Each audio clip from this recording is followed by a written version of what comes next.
Good afternoon, everybody. I had a problem with my 2012 Audi Q7 not starting after I changed over to my winter tires.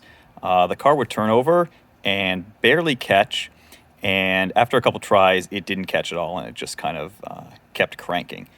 So the problem turned out to be fouled spark plugs. Other people might call it flooding your engine. So the starter injector dumped too much fuel into here, and I didn't let it run for long enough between moving it in my driveway, so the fuel just gunked up all the spark plugs.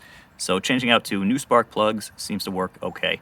If you smell the spark plugs, they smell like gas. So yeah, just put a coating on there. That one's pretty bad, and obviously you can't make spark. You can't turn the engine over.